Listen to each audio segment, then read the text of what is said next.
ସର୍ବେଶ୍ୱରୀଙ୍କୁ ରାଧା ଜାତି ଆଣି ମନ୍ଦିରରେ ପ୍ରତିଷ୍ଠା କରିଥିଲେ ଏବଂ ଆମେ ଜାଣୁ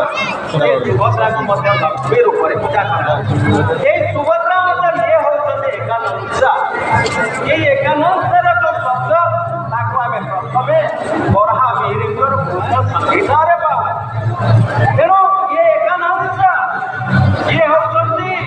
ବୈଦିକ ସୂତ୍ର ମାନଙ୍କର ଏକାଦଶ ଭାବରେ ଆସ୍ତେ ଆସ୍ତେ ଗଡ଼ି ଚାଲିଛି ବଡ଼ ଠାକୁର ବଳଭଦ୍ରଙ୍କର ରଥ ସେଠି ବି ସମାଗମ ହେଇଛି। କାରଣ ଆମେ ଦେଖିପାରୁଛୁ ଯେ ବର୍ତ୍ତମାନ ସମସ୍ତଙ୍କର ମନ ସମସ୍ତଙ୍କର ଆତ୍ମା ଏକ ଏବଂ ଅଦ୍ଭୁତ କି ମହାନ କି ଶାଶ୍ୱତ ଅନୁମୋଦନ ପରମ୍ପରା ଏ ଆଜି ଅନୁଗୁଳର ନ୍ୟାସନାଲ ହାଇୱେ କମ୍ପୁଛି ଏ ଦୁର୍କୁଛି ଏବଂ ଦୌଡ଼ିକୁ ଛୁଇଁବା ପାଇଁ ଦୌଡ଼ି ସଚେତନ ହେଇନାହିଁ ବର୍ତ୍ତମାନ ତଥାପି ଏ ଦୌଡ଼ିକୁ ଛୁଇଁବା ପାଇଁ ଗୋଟିଏ ଅନାବିଳ ଶାଶ୍ୱତ ପ୍ରେମରେ ସମସ୍ତେ ନିମଜ୍ଜିତ ହେବା ପାଇଁ ଯେଉଁ ବ୍ୟାକୁଳ ଯେଉଁ ଆବେଗ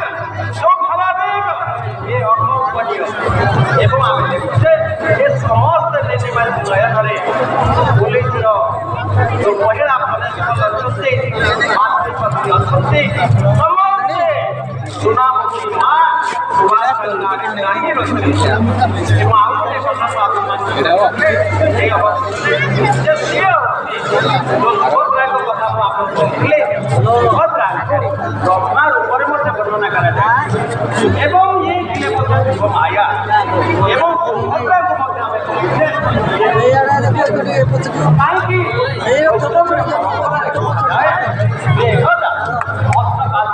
ଅସ୍ତ୍ରପାଠ ଭଲସେ କହିଲେ ଆମେ ଚାହୁଁଛୁ ଯେ ପ୍ରଚଳିତଟା କ'ଣ ଆପଣ ତାକୁ ଆମ ଆଗରେ ଡାଇରେକ୍ଟ ରହିଗଲେ ଠିକ୍ ଅଛି। ପ୍ରଚଳିତ କୃଷ୍ଣଙ୍କର ତିନିଟା ଲୀଳା ଯେମିତି ଗୋପ ଲୀଳା ମଥୁରା ଲୀଳା ଏସବୁ ଭଗବାନ କୃଷ୍ଣ ଭଗବାନ ମଣିଷ ଜାତିର ଯେ ଶତ୍ରୁ ଭଗବାନ କାଳିଆ ସର୍ବ ମଣିଷମାନଙ୍କୁ ଜୀବନ ନାଶ କରୁଥିଲା ତେଣୁ ମଣିଷ ସମାଜ